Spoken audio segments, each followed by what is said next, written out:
4월 초이면 명이나물 수확 준비해야 합니다. 사실 우리들이 즐겨 찾는 산나물 중에는 산마늘이라고도 부르는 명이나물이 최고 비쌉니다. 식당에 명이나물이 나오는 곳은 고급 음식점입니다. 거기서도 다른 것은 무한 리필이지만 이건 따로 돈 받는 곳이 있다고 하더군요. 명이나물은 두 가지 종류가 재배되고 있습니다.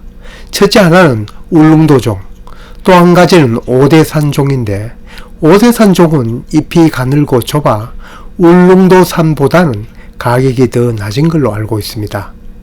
울릉도종이든 오대산종이든 이 명이나물 재배해보면 절대로 값이 비싸다고 하지 않습니다. 명이나물 길러보지 않는 분도 이 영상 보시면 동감할 겁니다. 시나물 같은 것은 씨앗 뿌려 당연히 수확할 수 있지만 이 명이만큼은 씨앗 파종하고 다음에 아주 어린 모종이 출현하면 그 후도 몇 년을 기다려야 겨우 한 뿌리에 한 잎 채취합니다. 손바닥 농부는 오래전부터 이 명이나물 재배하고 있지만 시청자분께는 추천하지 못하였습니다. 한 구멍에 500원짜리 모종 하나도 아니고 두세 개씩 심으려면 몇만원 들어가고도 손톱만큼 심습니다. 그렇다고 수확을 많이 하나? 그것도 아닙니다. 지금부터 잎 수확 방법을 안내하겠습니다. 손바닥 농장은 언제나 원리에서 출발합니다. 설록 명이나물 옛날부터 재배하는 분도 채취는 바르게 잘 하더라도 왜 그렇게 해야 하는지 원리는 알아야겠죠. 명이나물은 잎을 따서 쌈으로 싸먹기도 하지만 주로 장아찌 담습니다. 맛있는 장아찌 담는다고 여기 예쁘게 나와 있는 잎 모두 따버리면 큰일 납니다. 제가 88년도에 울릉도 갔을 때는 지천의 명이나물이었습니다. 그러다가 명이나물 장아찌가 개발되고 이 명이나물 모조리 채취하니 자취를 감추었습니다. 요즘 밧줄 타고 가는 험한 곳에만 있다고 하더군요. 소문으로는 허가받은 채취꾼만 채취 허락이 된다고 하더군요. 아마 그분은 명이나물 봤다고 모조리 잎 따지 않을 것입니다.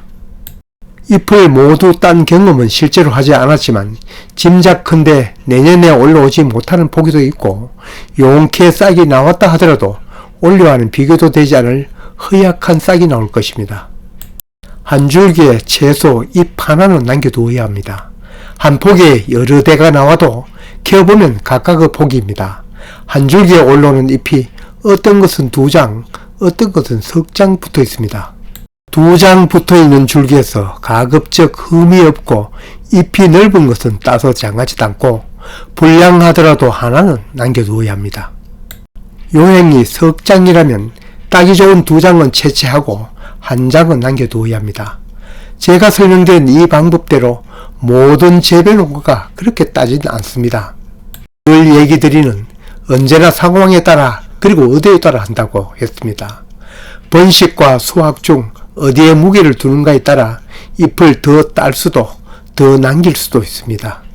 제 채널 채소옥과 특성을 소개하는 영상 중에 백합과 특성 소개하는 영상에서도 얘기를 드렸지만 명이나물은 백합과에 속하는 식물입니다.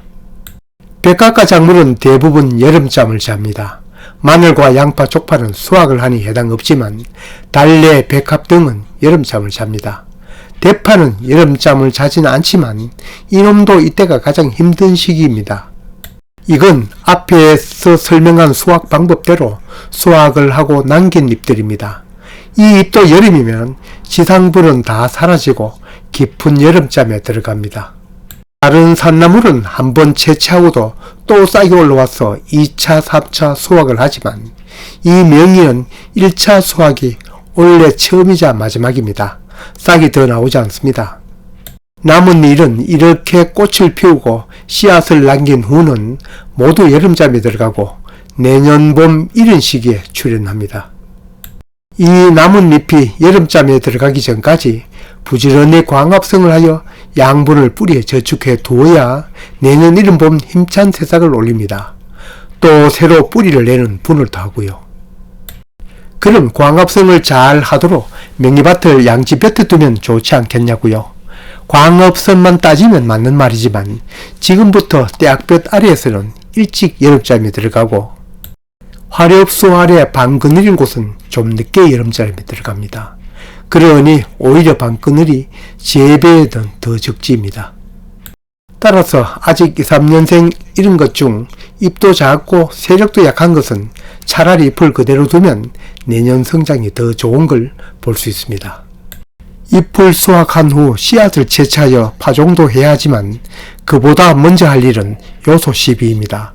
과수나 약초, 다른 산나물은 가을에 질소 시비를 하여 겨울 들어가기 전에 양분을 뿌리에 충분히 저축하도록 합니다. 이 명의는 지금 광합성을 하여 양분을 뿌리에 저축합니다. 그러니 명의에게는 가을 비료가 아니라 여름 비료입니다. 화학 비료를 살포하든 유기질 비료를 살포하든 여름잠에 들어가기 전 충분히 광합성을 하도록 해야 합니다. 손바닥 농장은 아시다시피 모종이나 종자 등 일체의 농산물을 판매하지 않지만 잠시 명이나물 생채 가격을 보니 대략 1kg에 25,000원 좌우가네요. 제가 보기에는 이건 비싸지 않는 가격입니다. 한 구멍에 몇 폭이 들어있지만 각 줄기마다 하나씩 잎을 남겨두고 딴 생채, 그렇게 많이 나오지 않습니다.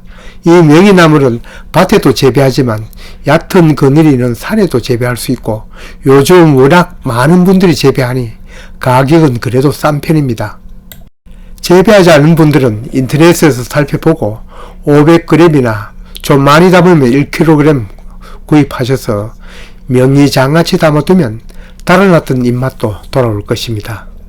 방법은 별것 아닙니다. 이렇게 잎을 깨끗이 씻고 물이 빼면 잎을 간추려 김치통 같은 것에 차곡차곡 재놓고 마늘 장아찌 담듯 간장을 중심으로 소스 만들어 끼얹어 두면 됩니다.